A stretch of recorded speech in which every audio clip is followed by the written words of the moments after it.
Olá, pessoal. Sejam todos bem-vindos a mais uma aula de Química com o professor Arnaldo. Então, hoje, nessa aula, a gente vai retomar alguns assuntos que nós vimos no primeiro bimestre. No primeiro bimestre, então, a gente trabalhou um pouquinho aqui a respeito da água e do programa Prevenção Também Se Ensina. Nesse segundo bimestre, então, na primeira aula, a gente já viu também o Prevenção Também Se Ensina, agora envolvendo drogas. E nessa aula de hoje, a gente vai retomar um pouquinho as questões da água para a gente poder fazer novas interações, novos aprendizados a partir de então, tá certo? Bom, então nessa aula a gente vai retomar a questão da água, né, obtenção, diferenças e importâncias, e a gente vai falar um pouquinho dos slides que nós vimos no primeiro bimestre, tá certo? Bom, ao final dessa aula vai ter, é claro, um exercício avaliativo que vai valer nota, tá? Alguns de vocês já fizeram, que eu até pedi para vocês fazerem no caderno, ao longo das aulas do bimestre passado, então vocês vão poder só tirar foto e tudo mais, mas eu explico isso no final da aula. Então vamos lá. Bom, gente, em 12 de abril de 1961, o cosmonauta russo Yuri Gagarin, ele foi o primeiro astronauta a olhar a Terra através da atmosfera da Terra, né? Em torno da Terra, a espaçonave dele estava lá, ficou em órbita da Terra, e a primeira frase ao ver a Terra do espaço foi: "A Terra é azul". Essa frase que ele falou, a Terra é azul, pode parecer simples, mas foi uma grande revolução para a época, porque a frase do Yuri Gagarin mostra realmente que foi a primeira pessoa que viu a Terra do espaço. O azul da Terra tem a ver com a camada de gases que envolve o planeta Terra, por causa da atmosfera, mas também tem a ver com a quantidade que tem em relação de água em relação à superfície da Terra. Apesar do nosso planeta se chamar Terra, a gente sabe que a maior parte da superfície dele é coberta de água, né?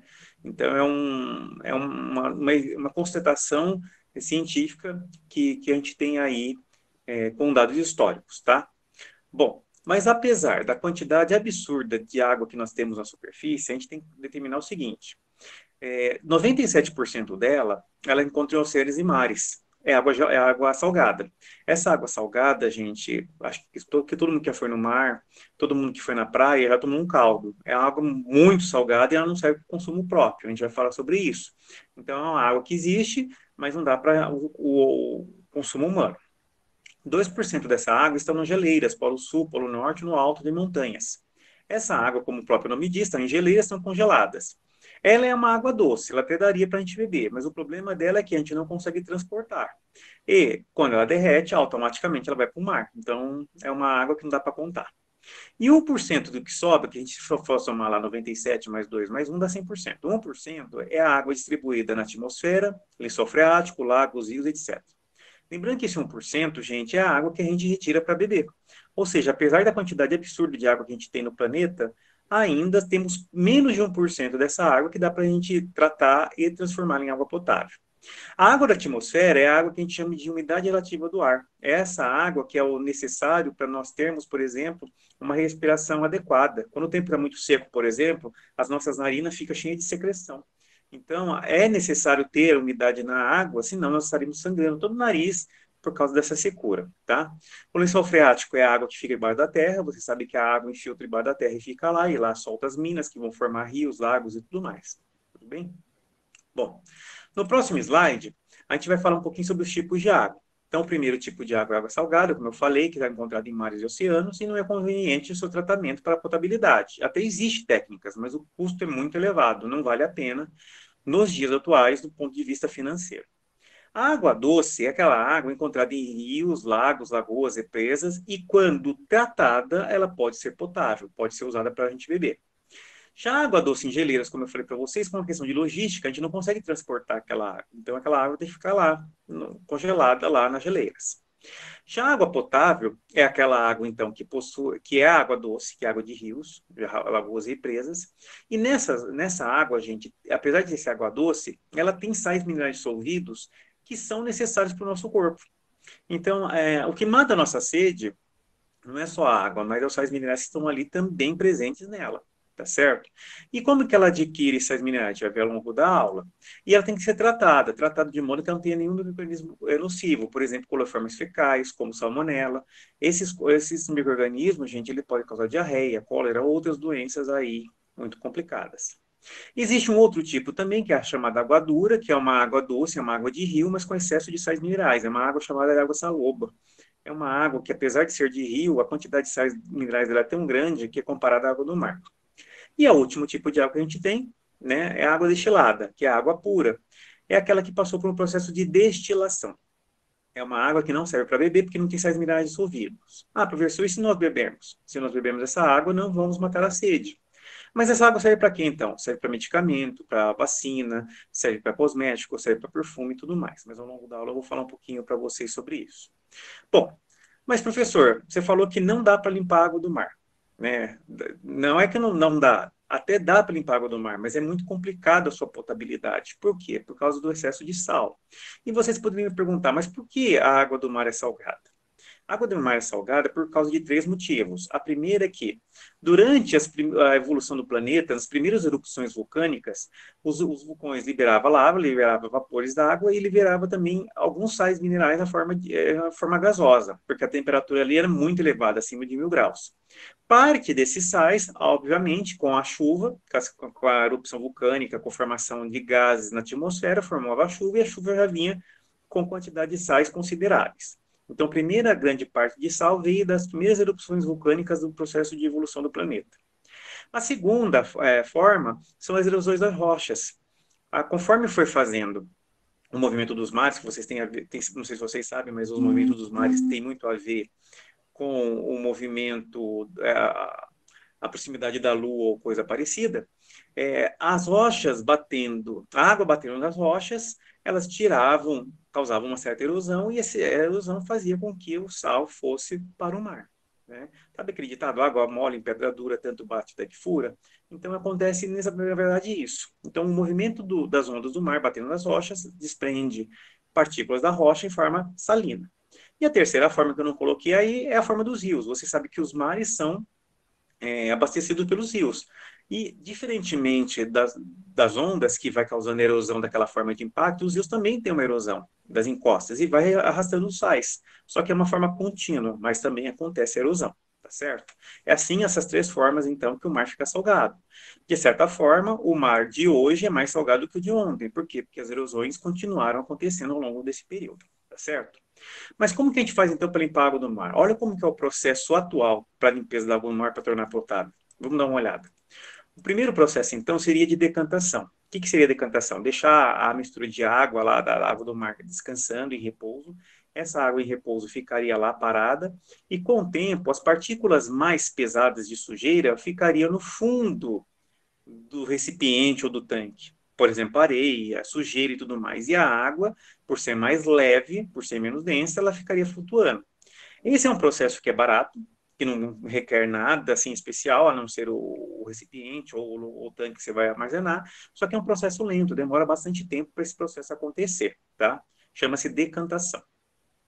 Depois de decantado, a gente teria que fazer um processo de peneiração, ou seja, porque muitas vezes aquela água que a gente decantou, a gente vai passar para outra parte e passa um pouco de sujeira. E essa água, então, ela é tirada ali por um processo de peneira. Só que vocês sabem que existem partículas que passam pela peneira. Então, nós temos que fazer um terceiro processo. Esse terceiro processo seria da filtração. Nesse processo de filtração, até as partículas menores conseguiriam ser filtradas. Porém, por exemplo, vamos supor que aqui é água do mar. Se nós filtrássemos essa mistura, a água aqui seria transparente. Ou seja, as partículas menores de areia, por exemplo, ficariam retidas. Porém, nós teríamos um problema. Essa água aqui, apesar de transparente, continuaria salgada. Então, é uma água que não está ainda limpa. Ela está com as partículas em suspensão, então, filtradas, mas ainda tem a presença do sal lá da água. Mas como a gente faria, então, para tirar o sal da água do mar? Para tirar o sal da água do mar, teria que passar por um outro processo, chamado destilação. Esse é um processo mais complexo, envolve combustível, a gente teria que colocar alguma coisa para aquecer, aqui é um bico de bolsa de laboratório, mas teríamos que encontrar uma forma de aquecer essa mistura, e teríamos que ter um aparelho de destilação.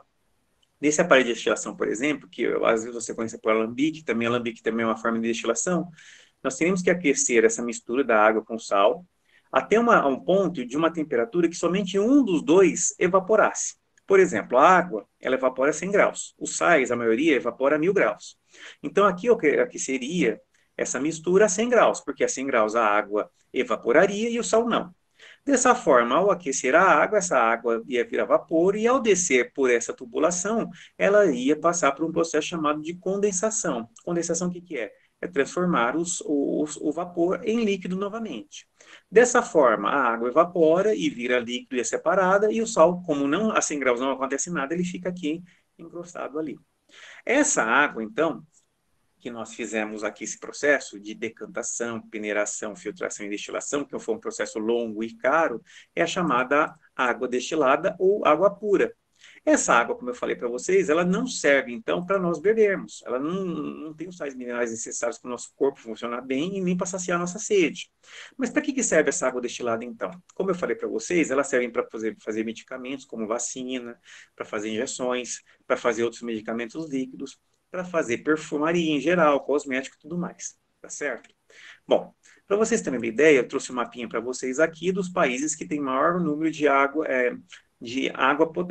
doce, né, que dá para ser usado de maneira potável. Vocês podem ver aqui que o verdinho mostra onde tem bastante presença de água. Os países de vermelho e amarelo são os que têm menos quantidade. Nosso país ainda é um país privilegiado porque tem bastante rios e tudo mais. O grande problema, gente, é que esses rios estão cada vez mais poluídos. E aí a gente vai falar mais a respeito dessa aula. Bom, fora isso, existe água mineral. A água mineral, então, está no lençol freático, surge uma mina d'água, e essa mina d'água, então, a gente pode tirar a água. Porém, essa água tem que ser analisada para ver se ela está dentro de um padrão esperado. Por quê? Porque se ela tiver uma quantidade de sal muito grande, ela pode ser considerada água dura. E a água dura, quando a gente consome ela, pode gerar, por exemplo, alguns problemas de saúde, por exemplo, cálculo renal, que é o que dá problema de pedra nos rins. É por isso que quando a gente vai comprar água mineral, é importante ver o rótulo dela para ver se está especificado e tudo mais. Tá bom? Bom, no próximo slide eu mostro para vocês como que a água adquire os sais minerais. Eu falei para vocês que o que mata a nossa sede é os sais minerais da água. Mas como que a água, então, adquire esses sais minerais? A gente sabe que a água dos rios, lagos, mares, oceanos e tudo mais, essa evapora. E esse processo de evaporação vai formando as nuvens. As nuvens vão ficando carregadas, quando tem um processo de decantação, essa precipitação, desculpa, ela cai no solo em forma de chuva. Até esse processo, a água, então, ela é água pura.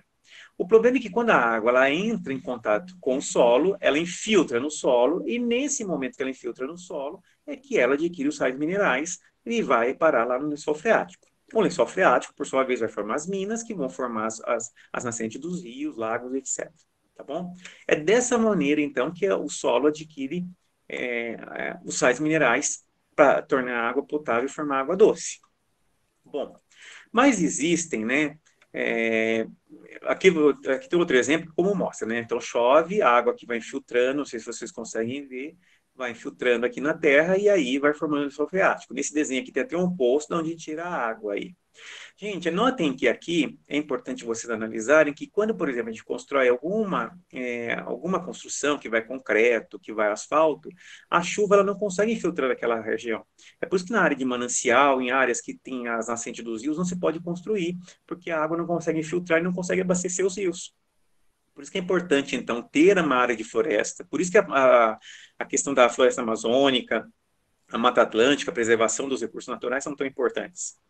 Além da questão da questão do ar, né, do equilíbrio do ar para nossa respiração, essas fontes, a terra, as florestas, elas ajudam a infiltrar água no mar para ganhar a salinidade necessária para tornar a água potável, tá certo? É claro que conforme as pessoas vão construindo, asfaltando, esse potencial diminui. Então, quando o pessoal fala que a água do mundo vai acabar, na verdade a água do mundo não acaba, é um ciclo contínuo. Chove, infiltra, evapora, forma nuvens e assim por diante. O problema é a quantidade de água que vai no lençol freático formando novas fontes de água boa, de água de qualidade para nós aproveitarmos para bebermos, tá certo? Ou seja, baseado nisso, a gente pode informar então que a mesma água que a gente bebe hoje é a mesma água de milhões de anos atrás, é a mesma água dos dinossauros. A questão é, o que a gente está fazendo então para preservar essas fontes? É isso que é um ponto mais interessante de se pensar. Bom, nesse próximo slide, eu mostro para vocês alguns processos que prejudicam a potabilidade da água. Por exemplo, se você vê um aterro sanitário, que é o chamado lixão, o lixão que é feito? Eles fazem camadas de concreto, colocam o lixo ali, faz um buraco, enterra, colocam uma chama para queimar o gás metânico, que é liberado no lixo, para que não aconteça explosão. Se esse lixão aqui, se esse aterro sanitário ele não é feito de maneira adequada, ele pode contaminar o lençol freático. Contaminar como? Acho que todo mundo já pegou um saco de lixo e viu de um dia para o outro que forma um líquido escuro, de cor escura e de odor bastante fétido, ou seja, um cheiro bem ruim. Aquele líquido daquele lixo é chamado de chorume. Aquele lixo do lixão, ele pode entrar no lençol freático e contaminar todo o lençol freático e aí a água não dá para ser utilizada mais. Por exemplo, o município de Itacoaxetuba tinha um aterro chamado Pajuã, que no passado, aí uns 10, quase 10 anos atrás, ele explodiu e toda a região ali, o lençol freático ficou contaminado. Ou seja, todo mundo que tem poço ali não pode usar a água. Por quê? Porque ficou contaminado com chorume. E se a pessoa beber da água daquela reserva, provavelmente vai ficar doente.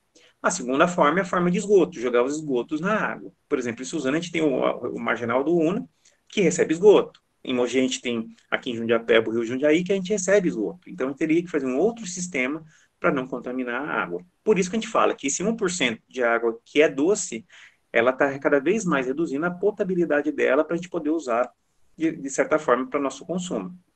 Tá certo?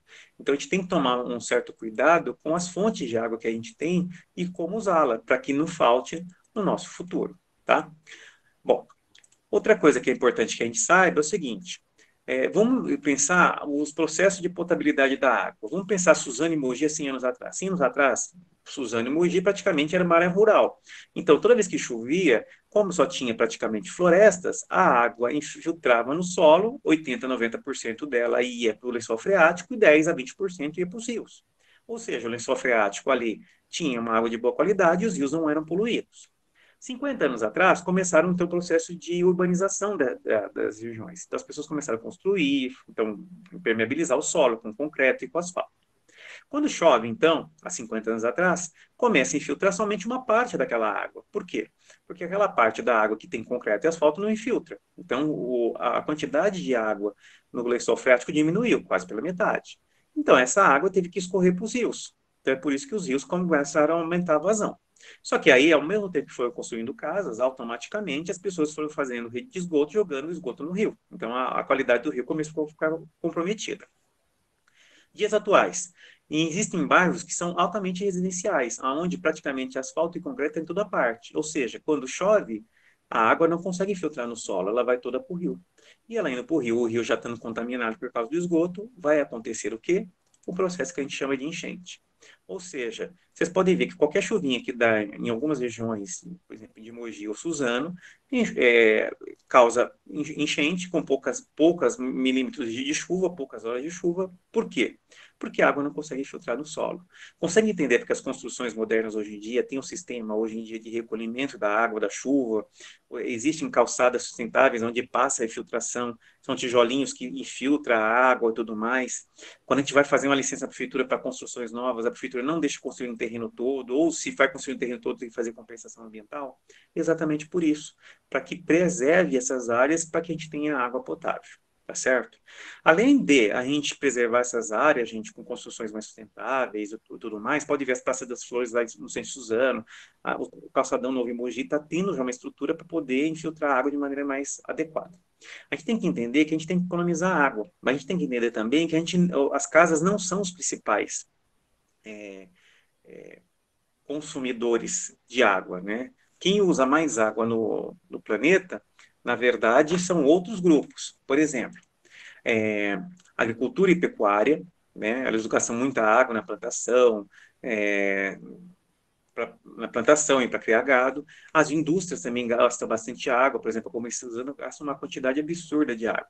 Então, teria que fazer novos modelos sustentáveis para usar a água de maneira mais racional.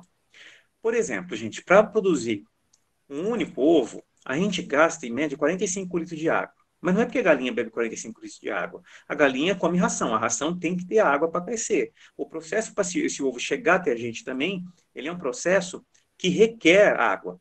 Para a gente, por exemplo, atingir 1 quilo de tecido, que é mais ou menos a quantidade de roupa que a gente usa agora, são usados 180 litros de água.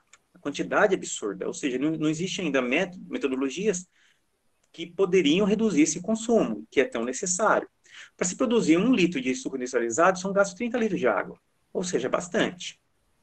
Outro processo que a gente tem que entender é o tratamento da água. Então vamos pensar agora o seguinte: a nossa água vem numa represa chamada Represa de Itaçupeba, que fica aqui no fundo do Colorado e perto de Jundiapeba. O que acontece? Da água da represa, ela é bombeada por uma estação de tratamento. Essa estação de tratamento, então, ela vai receber 3 produtos: sulfato de alumínio, cal e cloro. O sulfato de alumínio é um material floculante, é um material que ele se prende à sujeira e deixa a sujeira mais pesada, de modo que aquela decantação que eu falei para você no começo da aula, ela acontece de maneira mais rápida. Então, o sulfato de alumínio aqui ele vai se grudar na sujeira e a sujeira vai para o fundo do tanque, tá? Esse é o papel do sulfato de alumínio. Já o cal é colocado aquele cal de pintura mesmo que a gente conhece, que é o cal de construção. Ele é jogado na água para corrigir a acidez da água. A água da represa geralmente ela é muito ácida e para a gente beber ela tem que estar neutra. Ter jogado cal na água lá. Ah, professor, mas a gente pode beber água com cal? Bebe. Tanto é que quando a gente abre a torneira, quando fica dias sem água, aquele branco da água não é cloro, aquele branco da água é o cal, tá bom? E é jogado cloro também na água para a gente poder matar os micro-organismos nocivos que eu falei para você, matar os germes indesejáveis.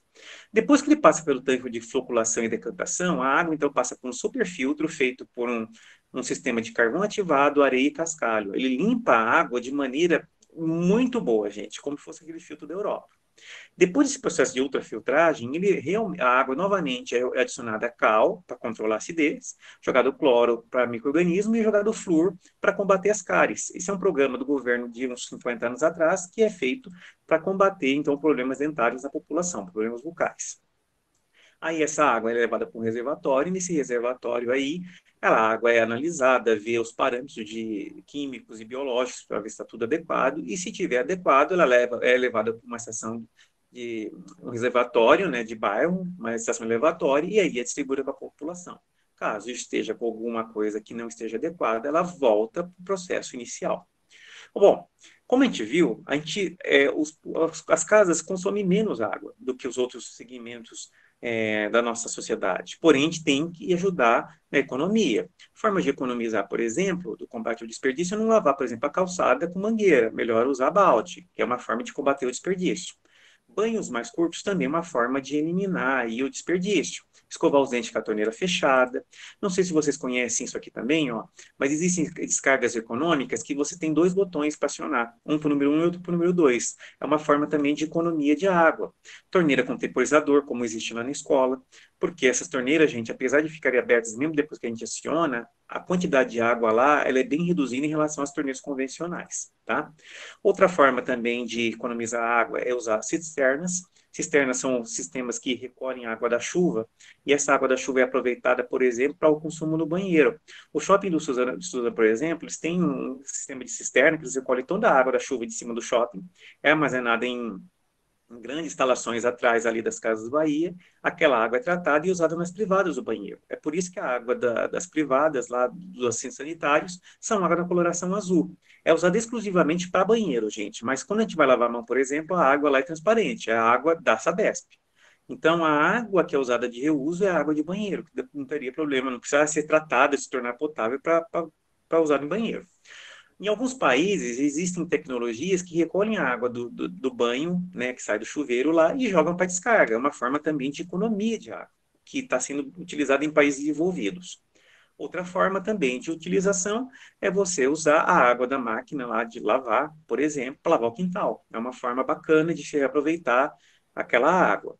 Lavar a louça e saboando primeiro todos os itens e depois enxaguando é uma forma também de economizar, né? É uma forma que já é provada que ajuda. Outra forma de combater é lavar o carro com um balde ou outras formas sustentáveis e não usar mangueira. Outra forma é redutor de pressão. Tem pressões muito fortes, então você reduzindo a pressão, você vai realmente combater o desperdício, tá? Então essas novas atitudes, que é construções sustentáveis, com processos de filtração d'água no solo, riso da água, instalação de cisterna com recolhimento da água da chuva, torneira com redutor de pressão, aerador, temporizador, descarga com válvula econômica, são formas que a gente pode ajudar realmente esse processo de economia de água. Bom, a água, como eu falei para vocês, é da represa Superba, eu tirei uma foto aqui para vocês, né, disponibilizando, que faz parte do sistema do Alto Tietê. Então, a água ali de Suzano, Mogi, vem ou do SEMAI ou da Sabesp através dessa represa aí, tá bom? Bom, gente, e como eu falei para vocês, é uma revisão. Nessa aula, eu vou passar 10. Nas outras aulas do primeiro bimestre, eu dividi essas aulas e passava cada aula algumas perguntas para vocês fazerem, que são essas perguntas que estão aí. Então, alguns de vocês já responderam no caderno. Quem respondeu no caderno vai me tirar uma foto e vai postar para mim. São 10 questões, questões simples, gente, que aí vou avaliar e vai valer nota no segundo bimestre, tá? Por exemplo, lá está falando Atividade. Você já ouviu falar de Yuri Gagarin? Eu falei hoje sobre ele. Então você vai colocar, sim, quem era? Por exemplo, astronauta russo. Por que será que ele declarou que a Terra é azul? Na pergunta 3, faça uma pesquisa sobre Yuri Gagarin e anote. Né? É bem simples, gente. Uma, duas linhas no máximo. 4, pesquisa por que a água do mar é salgada. Eu comentei aqui também. 5, por que não devemos beber água do mar? Eu não comentei com vocês, mas é interessante falar agora. A água do mar é tão salgada que se nós bebermos um naufrágio, por exemplo, nós vamos morrer desidratados. Não sei se vocês já viram aquele filme é, As Aventuras de Pi ou Náufrago, eles não tomavam água no mar. Se tomar, provavelmente morreriam. Então eles tomavam ou água da chuva ou água da própria urina, por incrível que pareça. Né? Então a gente não deve beber água do mar, porque ela é salgada e causa desidratação. 6. O que é água destilada? Para que serve? 7. O que é água dura? Ela serve para beber? 8. O que é água potável? O que é preciso para que a água seja considerada potável? Então é aquele detalhe que eu falei para vocês, que a água dura potável é água doce que é tratada. E para ser considerada potável, ela não pode ter micro-organismo, tem que ter sais minerais dissolvidos. 9. Agora que você conhece o processo, você diria que é fácil e barato limpar a água do mar? Só responder sim ou não. E a última pergunta é: podemos ver que o tratamento da água foram adicionados quatro produtos: cloreto, cloro, sulfato de alumínio, óxido de cálcio, cacau e flúor. Qual deles serve para matar micro-organismos? Qual deles serve para evitar cáries? Então vocês vão responder no caderno, não precisa copiar as perguntas, vão tirar uma foto e vão postar para mim, tá certo? Essa é a atividade de hoje. Espero que tenha ficado claro para vocês essas atividades. Na próxima aula eu vou postar uma outra atividade que vai falar um pouquinho sobre concentração, que vai ligar com o centro de mídias, que a gente tem falado bastante aí ao longo das aulas. Espero que vocês, gente, evitem ao máximo sair de casa e se sair, gente, usem máscara, tá bom? Por hoje é só, qualquer coisa, gente, é só entrar em contato, tá bom? Até mais então, pessoal. Boa semana.